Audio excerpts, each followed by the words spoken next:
तर काल आपण कुठपर्यंत पाहिलं होतं? यंग्स डबल स्लिट एक्सपेरिमेंट पर्यंत झालं होतं, बरोबर? यंग्स डबल स्लिट एक्सपेरिमेंट पर्यंत पाहिलं होतं. आता यंग्स डबल स्लिट एक्सपेरिमेंट मध्ये जे तुम्ही सोर्सेस यूज करताय ते सोर्सेस कसे असले पाहिजेत किंवा स्टेडी इंटरफरन्स पॅटर्न मिळवायचा आहे. ऑल्टरनेट ब्राईट आणि डार्क फ्रिंजेस मिळवायच्यात, alternate dark colour bright colour मिळवायचा आहे. तर हा जो पॅटर्न आहे तो स्टेडी आला पाहिजे. तर स्टेडी इंटरफरन्स पॅटर्न मिळवण्यासाठी काही कंडिशन्स आहेत. त्या कंडिशन म्हणजे फर्स्ट काय होती? The two sources must be coherent. Coherent याचा अर्थ सेम फेज मध्ये पाहिजेत, ते मोनोक्रोमॅटिक पाहिजेत, फ्रिक्वेन्सी सेम पाहिजे, असे काही सोर्सेस पाहिजेत की अँप्लिट्यूड पण सेम पाहिजे. म्हणजे अशा काही सोर्सेस या 4 गोष्टी जर सेम आल्या तर त्यांना काय म्हणणार? कोहरंट सोर्सेस म्हणणार. ठीक आहे. कोहरंट सोर्सेसची डेफिनेशन एक्झामला येते. What are coherent sources? ठीक आहे. त्यानंतर the sources must be monochromatic. Monochromatic याचा अर्थ काय? मोनो म्हणजे सिंगल, क्रोमॅटिक म्हणजे कलर, सिंगल कलरचे पाहिजे. ठीक आहे. रेड आहे तर रेडच घ्या, ब्लू आहे तर ब्लूच घ्या, ग्रीन आहे तर ग्रीनच घ्या. ठीक आहे. तर ते जे 2 सोर्सेस तुम्ही घेताय ते 2 सोर्सेस कशा पाहिजेत? मोनोक्रोमॅटिक पाहिजे. त्यानंतर काय? The interfering wave must have same amplitude. त्यांचा अँप्लिट्यूड कसं पाहिजे? सेम पाहिजे. त्यानंतर अँप्लिट्यूड सेम पाहिजे याचा अर्थ इंटेन्सिटी पण सेम लागते. इंटेन्सिटी एकाची डिम आणि एकाची ब्राईट ठेवून चालणार नाही, दोघांची इंटेन्सिटी सारखीच पाहिजे, सेम पाहिजे. ठीक आहे. पुढे the separation between 2 slits must be small. 2 slits मधलं जे सेपरेशन आहे ते स्मॉल पाहिजे ऍज कम्पेअर टू स्क्रीन आणि स्लिट्स मधलं डिस्टन्स. आठवत असेल तर इथे काय होती? इथे सपोज ते स्लिट्स होत्या. ठीक आहे. ही S1 आहे, सपोज ही S2 आहे. तर 2 स्लिट्स मधलं जे डिस्टन्स आहे स्मॉल डी हे कसं पाहिजे? याच्यापेक्षा छोटं पाहिजे. स्क्रीन आणि ही स्क्रीन आहे, या स्लिट्स आहेत. सोर्सेस आणि स्क्रीन मधलं जे डिस्टन्स आहे कॅपिटल डी ते कसं पाहिजे? याच्या कम्पॅरेटिव्ह मोठं पाहिजे. ठीक आहे. आणि नेक्स्ट काय? The 2 slits should B narrow. 2 slits कशा पाहिजेत? नॅरो पाहिजेत. नॅरो पाहिजे याचा अर्थ काय? की त्यांचं जे डायमीटर आहे ते खूप छोटं पाहिजे, मायन्यूट पाहिजे. ठीक आहे. पिन होल सारखे पाहिजेत ते. त्यानंतर काय पुढं? The 2 slits should be in same state of polarization. तर त्यांचं सेम स्टेट ऑफ पोलरायझेशन मध्ये पाहिजे. जर पोलराइज लाईट असेल तर पोलराइज घ्या, अनपोलराइज असेल तर अनपोलराइज घ्या. स्टेट ऑफ पोलरायझेशन काय पाहिजे? सेम पाहिजे. समजलंय? ठीक. त्यानंतर methods for obtaining a coherent source. Coherent source जर मिळवायचा आहे, ठीक आहे, कोहरंट सोर्स मिळवण्याच्या 2 मेथड्स आहेत आपल्याकडं. फर्स्ट आहे लॉइड्स मेथड आणि सेकंड जे आहे फ्रेस्नेल्स बायप्रिझम. ठीक आहे. फर्स्ट काय? लॉइड्स मेथड और लॉइड्स मिररची मेथड आणि नेक्स्ट काय? फ्रेस्नेल्स बायप्रिझम. ठीक. तर कोहरंट सोर्स आपले कसे कसे पाहिजेत आता आपण पाहिलं. कोहरंट सोर्स युजली आपण पोलराइजच घेणार आहे, पोलराइज सोर्सेस लागणार आहे आपल्याला. ठीक आहे. तर आता हे जे कोहरंट सोर्सेस आपण यूज करणार आहे, कोहरंट सोर्सेस ते मिळवायचे कसे? ठीक आहे. कोहरंट सोर्स बनवण्याच्या 2 मेथड आहेत आपल्याकडे. फर्स्ट आहे लॉइड्स मिरर आणि सेकंड आहे फ्रेस्नेल्स बायप्रिझम. लॉइड्स मिरर आणि सेकंड आहे फ्रेस्नेल्स बायप्रिझम. फ्रेस्नेल्स बायप्रिझम. ठीक आहे. तर लॉइड्स मिरर मध्ये ऑब्व्हियसली काय वापरणार आहे? मिरर वापरणार आहे. इथं 2 प्रकारचे मिरर वापरणार आहे, 2 डिफरंट मिरर्स वापरणार आहे. एक जो असणार आहे तो हॉरिझॉन्टल ठेवायचा आणि त्यालाच 90 डिग्री दुसरा एक ठेवायचा. हे झाले 2 मिरर्स. ठीक आहे. 2 मिरर्स यूज केले, एकमेकांना कसे ठेवले? 90 डिग्री ठेवले. ठीक आहे. यात एकच सोर्स आपण वापरणार आहे. एकच सोर्स पासून आपण एक दुसरा व्हर्च्युअल सोर्स बनवणार आहे. ठीक आहे. एक रिअल सोर्स यूज करणार, त्या रिअल सोर्स पासून काय बनवणार आहे आपण? व्हर्च्युअल सोर्स बनवणार आहे. व्हर्च्युअल म्हणजे अनरिअल आहे थोडक्यात ते. ठीक आहे. व्हर्च्युअल सोर्स बनवणार आहे. तर आता मग इथे होणार काय आहे? जर टेक्स्टबुक मध्ये डायग्राम पाहिली, एक रिअल सोर्स वापरलाय. ठीक आहे. एक रिअल सोर्स वापरलाय. त्या रिअल सोर्स पासून लाईट जे आहेत किंवा लाईटचे जे रेज आहेत ते रेज कुठं पोहोचतायत? त्या समोरच्या मिरर कडे पोहोचतायत. ठीक आहे. समोरच्या मिरर कडे पाहिलं, ती फिगर जरा थोडीशी कॉम्प्लिकेटेड वाटतेय, बट चेक करून घ्या एकदा. ठीक आहे. समोरच्या मिरर कडे जातात. ठीक आहे. आणि डायग्राम काढणं थोडं हे होईल.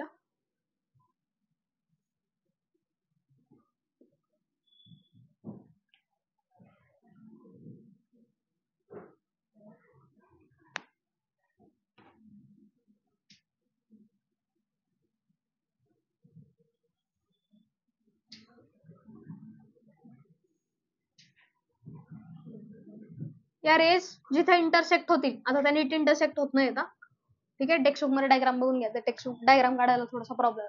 तर काय, ह्या ज्या रेज आहेत त्या रेज एका पॉइंटला येऊन इंटरसेक्ट होते. हे थोडंसं लांब काढावं लागेल म्हणजे इंटरसेक्शन पटकन येईल. ठीक आहे, तर या ज्या रेज आहेत ज्यावेळी रिफ्लेक्ट होतात, रिफ्लेक्ट झाल्यानंतर त्या काय होतील, एका पॉइंटला इंटरसेक्ट होतील. इकडून पाहिल्यानंतर आपल्याला काय वाटेल, ह्या ज्या रेज आहेत या इकडच्या, या रेज कुठून तरी खालून येत आहेत, म्हणजे इथं कोणता तरी नवीन सोर्स बनेल which is a virtual source. पण ऍक्च्युअल सोर्स हा आहे ना, या ऍक्च्युअल सोर्स पासून त्या ज्या रेज आहेत त्या काय झाल्यात, अशा रिफ्लेक्ट झाल्यात. पण रिफ्लेक्ट झाल्यानंतर आपल्याला काय वाटेल की ह्या ज्या रेज आहेत या कुठून तरी या डिरेक्शन वरून आलेल्या आहेत. ठीक आहे, ह्या ज्या रेज आहेत त्या कुठून तरी या डिरेक्शन कडून आलेला असं आपल्याला वाटेल. आणि हा जो बनणार आहे तो काय बनणार आहे, व्हर्च्युअल सोर्स बनणार आहे. ठीक आहे, काय बनणार आहे, व्हर्च्युअल सोर्स. आणि मग हा एक S1 असेल, हा S2 असेल, दोन डिफरंट सोर्स झाले इथे. ठीक आहे, दोन सोर्सेस बनवला, एक रिअल सोर्स होता, एक आपण कन्सिडर हे एक आपण काय केला की असा एक सोर्स बनवला की जो काय आहे, व्हर्च्युअल सोर्स आहे. आणि मग हे दोन सोर्सेस आपण कशासाठी यूज करतो, कशासाठी यूज करतो, इंटरफरन्स पॅटर्न मिळवण्यासाठी. ठीक आहे, सेकंड जे आहे बायप्रिझम. तर बायप्रिझम म्हणजे काय, असा प्रिझम ज्याचा जो एक अँगल असेल, प्रिझम अँगल म्हणतो आपण त्याला. ठीक आहे, तो प्रिझम अँगल जो असेल तो prism angle nearly equal to 180 degree असेल. Nearly equal to 180 degree. कसं काय असेल बरं नियरली इक्वल टू 180 डिग्री, मग त्याला प्रिझम कसं म्हणायचं.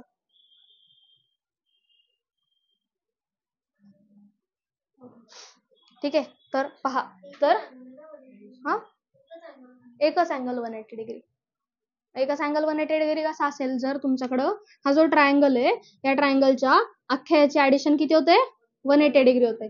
मग बायप्रिझम म्हणजे असा प्रिझम बनवला जातो की असे दोन प्रिझम घेतले जातात, ते दोन प्रिझम्स एकमेकांना जर जॉईन केले तर त्यांचा जो हा प्रिझम अँगल असतो, प्रिझम अँगल म्हणजे कोणता, हा याला जो असतो ना, जो टॉप व्हर्टेक्सला आहे तो तुमचा प्रिझम अँगल असतो. ठीक आहे, तर हा जर प्रिझम बनवलाय, ठीक आहे, हा नियरली 180 ला इक्वल आहे. नियरली 180 डिग्री, 180 डिग्री आहे असं नाही, नियरली 180 ला इक्वल आहे. याचा अर्थ हा 0.5 डिग्री असेल आणि हा पण 0.5 डिग्री असेल, खूप कमी असतील.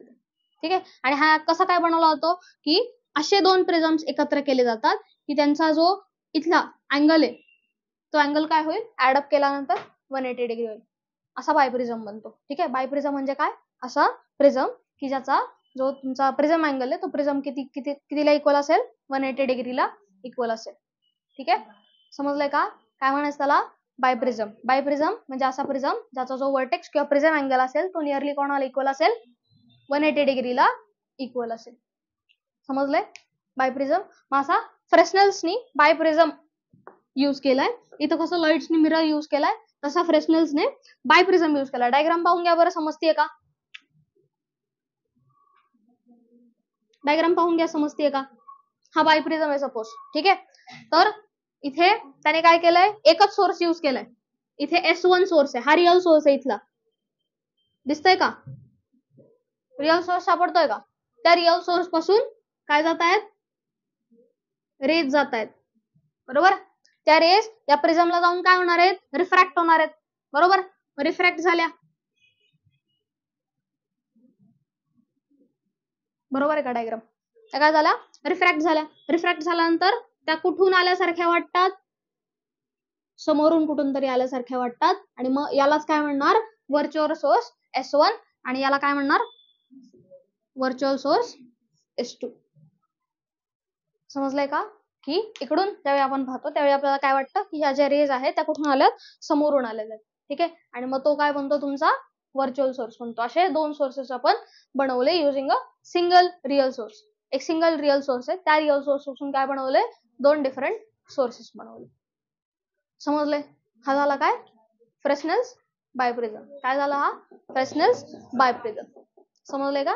आणि या पॉइंट मधलं लास्ट कन्सेप्ट म्हणजे ऑप्टिकल पाथ. या इंटरफरन्स पॅटर्न मधली लास्ट कन्सेप्ट आहे ती म्हणजे ऑप्टिकल पाथ, आणि नंतर डिफ्रॅक्शन सुरू होतं. ठीक आहे, ऑप्टिकल पाथ सगळ्यात इझी आहे समजून घेण्यासाठी. पहा, ऑप्टिकल पाथ म्हणजे हे समजलंय का, दोन डिफरंट मेथड यूज केले. आणि एक्झामला क्वेश्चन येतो की which methods are used or explain the method used to obtain two coherent sources. दोन coherent sources मिळवायचे, दोन coherent sources मिळवण्यासाठी कोणती मेथड यूज करा. तर ही पण यूज करू शकता, ही पण यूज करू शकता, लॉइड्स मिरर पण यूज करू शकता आणि फ्रेस्नेल्स बायप्रिझम पण यूज करू शकता. ठीक आहे. आणि लास्ट कन्सेप्ट ते म्हणजे काय, ऑप्टिकल पाथ.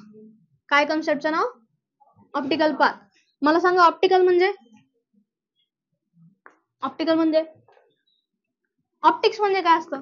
आता वे ऑप्टिक्स टॉपिकचं नाव आहे, म्हणजे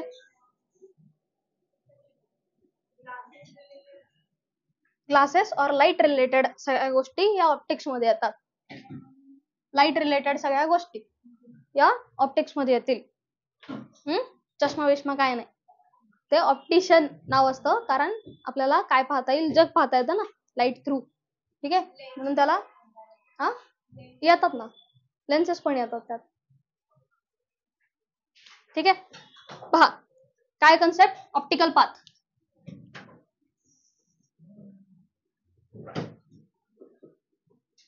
ऑप्टिकल पाथ.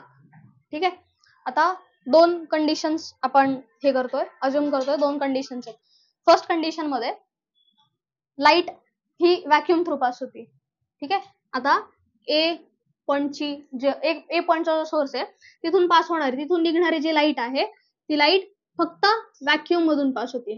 कुठून पास होतीये, व्हॅक्युम मधून पास होते. जो बी सोर्स आहे त्या बी सोर्स पासून निघणारी जी लाईट आहे ती लाईट हाफ व्हॅक्युम मध्ये गेली. ठीक आहे, पण नंतर काय झालं, आपण मध्येच तिला एक अडथळा दिला, तो म्हणजे ग्लास लॅब.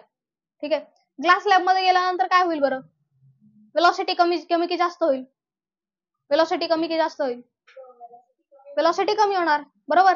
वेलॉसिटी काय होणार, कमी होणार, बरोबर का, बरोबर का. मग इथे काय होईल, वेलॉसिटी कमी होईल. वेलॉसिटी कमी झाल्यानंतर मग काय होईल बरं, आता जर या टाइम मध्ये ही वेव पुढे निघून जाणार ना, दोन्ही जर एकाच टाइमला आपण सोडल्यात. ठीक आहे, इमॅजिन करा दोन कंडिशन्स आहेत, तुम्ही सपोज रनिंग रेस करताय. ठीक आहे, दोघ जण पळतायत. ठीक आहे, तर दोघंही पळत असताना दोघांचा पाथ जर सिमिलर असेल, दोघांची स्पीड सारखी आहे, याचा अर्थ दोघांचा त्या एंड पॉइंट पर्यंत पोहोचण्याचा टाइम पण काय असेल, सारखा असेल. बट असं झालं की ए जो मुलगा आहे त्याला आपण असंच पळून दिलं आणि त्याच्या रस्त्यात काहीच अडथळे नाही ठेवले, पण बीचा जो रस्ता आहे त्या बीच्या रस्त्यात काही ना काहीतरी अडथळे ठेवले, तर काय होईल बरं, ए लवकर जाईल ना पुढे. ठीक आहे, जोपर्यंत तो हे अडथळे पार करतोय तोपर्यंत काय होईल, बी पुढे कुठेतरी निघून जाईल. ठीक आहे, मग ऑप्टिकल पाथ म्हणजे काय, लाईटचं हे जे डिस्टन्स लाईटने ट्रॅव्हल केले, वेन ही जी लाईट होती ही लाईट बाहेर जाते. ठीक आहे, हे जे डिस्टन्स यानी कोणत्या लाईटने पास केले, हे जे डिस्टन्स लाईटने पास केलंय, Wien other light is passing through vacuum, दुसरी लाईट व्हॅक्युम मधून पास होतीये, तर त्या डिस्टन्सला काय म्हणणार, ऑप्टिकल पाथ. ठीक आहे, डेफिनेशन डेफिनेशन असेल कुठेतरी. हा, the optical path through a medium is effective path traveled by light in vacuum to generate the same phase difference. इथे पहा पेज नंबर 175 वर, optical path in a medium can also be defined as corresponding path in vacuum. Vacuum मधली अशी path ज्यावेळी दुसरी जी light आहे ती कुठे आहे, ग्लास मध्ये. ठीक आहे, अशी लाईट जी कुठे आहे, व्हॅक्युम मध्ये. व्हॅक्युम मधला तो जो पाथ आहे, जेव्हा ही लाईट या ठिकाणी होती त्यावेळी व्हॅक्युम मध्ये किती डिस्टन्स कव्हर झालं, ते म्हणजे काय येणार आहे, ऑप्टिकल पाथ. जेव्हा ही लाईट याच्यातून ग्लास लॅब मधून किंवा मीडियम ऑफ रिफ्रॅक्टिव्ह इंडेक्स काहीतरी आहे एखाद्या मीडियम मधून पास होतीये, तर त्यावेळी व्हॅक्युम मध्ये त्या लाईटने दुसऱ्या लाईटने किती ट्रॅव्हल केलं, ते म्हणजे काय होणार आहे, ऑप्टिकल पाथ. काय समजलं, ऑप्टिकल पाथ. ऑप्टिकल पाथ म्हणजे काय, ज्यावेळी बी ही लाईट एका मीडियम मधून पास होत होती, बी ही लाईट एका मीडियम मधून पास होती, तर ऑब्स्टॅकल मधून पास होती, तर ए लाईटने पुढे किती ट्रॅव्हल केलं, ते म्हणजे काय होणार आहे, ऑप्टिकल पाथ. समजलंय का. ज्यावेळी बी ही लाईट या अडथळ्यातून पास होत होती त्यावेळी ए ही लाईट पुढे गेली ना, ए पुढे पास झाली, तर हे जे पुढे तिने डिस्टन्स ट्रॅव्हल केलंय, वेन बी लाईट या ऑब्स्टॅकल मधून पास होतीये, त्या डिस्टन्सला आपण काय म्हणणार, ऑप्टिकल पाथ. ठीक आहे, ए मुलगा किती लांब गेला, ज्यावेळी बी हा अडथळ्यात असेल, तो म्हणजे काय होणार आहे, ऑप्टिकल पाथ. समजलंय का ऑप्टिकल पाथ, नक्की समजलंय, नक्की समजलंय ऑप्टिकल पाथ. ठीक, पहा आता ऑप्टिकल पाथ आपल्याला काढायचा आहे, ऑप्टिकल पाथ काय आहे. ठीक आहे, दोघांनी जर सपोज टाइम पिरियड याने पण टाइम घेतला टी, याने पण टाइम घेतला टी, दोघांनी टाइम घेतलाय टी टी. ठीक आहे, इथून इथं जायला याने जर बी ने जर इथून इथं जायला टी टाइम घेतलाय तर ऑब्व्हियसली ए काय घेणार, इथून इथं पण टी घेणार, कारण तो पुढे गेलाय ना थोडा. दोघांचाही टाइम काय असणार आहे, सेम. ठीक आहे, बट डिस्टन्स डिफरंट असणार आहे. ठीक आहे, तर वेलॉसिटी काय असते बरं, डिस्टन्स अपॉन टाइम. मग टाइम इज इक्वल टू काय, distance by velocity. Distance by velocity. मग या केसमध्ये जर टाइम येईल T is equal to d1 upon v1, तर या केसमध्ये सेकंड केसमध्ये काय येईल, time should be d2 by v2. Second केसमध्ये टाइम काय येईल, d2 बाय v2. दोघांचा, याने पण टाइम टी घेतलाय, याने पण टाइम टी घेतलाय. याचा अर्थ फर्स्ट आणि सेकंड इक्वेशन पासून आपण असं लिहू शकतो का की d1 v1 is equal to d2 v2. Optical path म्हणजे कोणाचा डिस्टन्स आहे, हे डिस्टन्स आहे ना, व्हॅक्यूम मध्ये जे ट्रॅव्हल केले ते. व्हॅक्यूम मधला डिस्टन्स इथे किती आहे, d1 आहे, बरोबर. d1 आहे ना, मग d1 फाइंड करायचा आहे. d1 इज इक्वल टू काय येईल, v1 bye v2 into d2. v1 bye v2 ला मी असं लिहिलं चालेल का, n2 बाय n1 चालेल का. n2 is refractive index. उलट असतं ना, वेलॉसिटी आणि रिफ्रॅक्टिव्ह इंडेक्स उलट आहे ना. ठीक आहे, मग यालाच काय म्हणता येईल, refractive index of second medium with respect to first. First medium काय तुमचा, व्हॅक्यूम, बरोबर. म्हणजे d1 can be written as फक्त n का, कारण जी खालची व्हॅल्यू होती काय होणार आहे, 1 होणार आहे. व्हॅक्यूमला आहे ना ती. Refractive index of vacuum is 1. मग काय राहणार इथं, फक्त n2 राहणार, त्यालाच फक्त रिफ्रॅक्टिव्ह इंडेक्स म्हणा, आणि इंटू d2. हे आलं ऑप्टिकल पाथचं इक्वेशन. ऑप्टिकल पाथचं इक्वेशन काय आलं, the distance travel bye light in vacuum. Vacuum मध्ये त्याचे डिस्टन्स ट्रॅव्हल केले ते काय येईल, refractive index of medium into याची थिकनेस, किंवा याच्यात जे डिस्टन्स ट्रॅव्हल केले ते ऑब्व्हियसली काय असणार आहे, या ग्लास स्लॅबची थिकनेस असणार आहे ना, बरोबर. इथून इथं ट्रॅव्हल केलं ना. ठीक आहे, d2 हे डिस्टन्स काय आहे, हे इथून इथे ट्रॅव्हल केले, म्हणजे हेच काय असणार आहे, ग्लास स्लॅबची ती थिकनेस असणार आहे. म्हणजे optical path can be written as optical path is equal to refractive index into distance travel by second source in a medium. कोणता तरी मीडियम आहे, त्या मीडियम मध्ये जो डिस्टन्स ट्रॅव्हल केलाय त्याने जर मल्टिप्लाय केलं रिफ्रॅक्टिव्ह इंडेक्सला, तर काय येईल तुमचा ऑप्टिकल पाथ येईल. एक्झाम्पल असेल पहा पुढे कुठेतरी, आहे का एक्झाम्पल, नाहीये ना.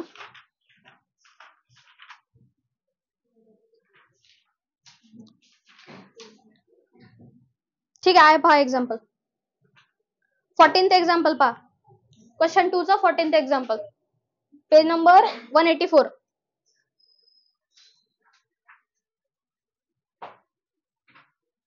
सापडलं का, पहा काय दिलंय, the optical path of a ray of light of a given wavelength travelling a distance 3 centimetre in flint glass. 3 centimetre travel केलं कुठं, फ्लिंट ग्लास मध्ये. म्हणजे काय दिलंय बरं, d1 दिलंय का d2 दिलंय, d2 दिलंय ना, बरोबर. त्यानंतर हॅव्हिंग रिफ्रॅक्टिव्ह इंडेक्स 1.6, म्हणजे n पण दिलाय रिफ्रॅक्टिव्ह इंडेक्स. ठीक आहे, कुठं काय,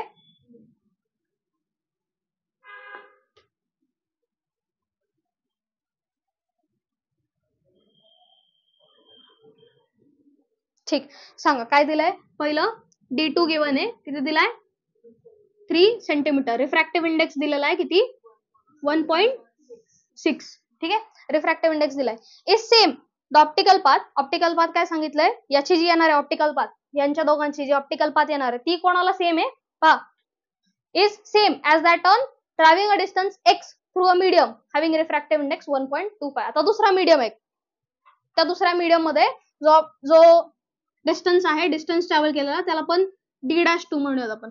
ठीक आहे, तर किती डिस्टन्स ट्रॅव्हल केलंय, 1 सेंटीमीटर, आणि जो रिफ्रॅक्टिव्ह इंडेक्स आहे सेकंड याचा तो किती आहे, 1.25. दोघांचाही ऑप्टिकल पाथ काय आहे, सेम आहे. तर determine the value of x. x ची व्हॅल्यू डिटरमाइन करायची. तर याचा ऑप्टिकल पाथ काय येईल बरं, d1 can be written as d2 into refractive index. याचा काय येईल, d2 dash into refractive index, बरोबर. ऑप्टिकल पाथ काय असतो, distance travel bye light in vacuum when another source is in medium.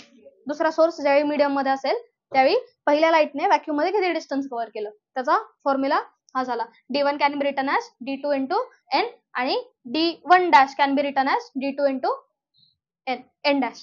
ठीक आहे, मग आता काय सांगितलं, याचा ऑप्टिकल पाथ याचा ऑप्टिकल पाथ दोघांचाही काय सारखा आहे. याचा अर्थ काय लिहू शकता, d2 n can be written as d2 dash n dash. ठीक आहे, सगळ्या व्हॅल्यूज पुट करा. d2 काय 3, इंटू 1.6 d2 डॅश काय x इंटू 1.25 x फाइंड करायचा आहे. So x can be return as 1.25 खाली जाईल डिव्हिजनला काय राहील इंटू अपॉन 1.25. काय करणार मग पॉईंट काढायचे का डायरेक्ट करायचं डायरेक्ट करायचं का मल्टिप्लिकेशन करा आधी मल्टिप्लिकेशन 4.8 ना 4.8 upon 1.25 that can be return as 480 upon 125. ठीक आहे करा डिव्हिजन काय येईल त्याची 3.84 सेंटीमीटर. म्हणजे काय आलं x ची व्हॅल्यू काय आली x ची व्हॅल्यू आली 3.84 सेंटीमीटर. समजलंय का समजलंय नक्की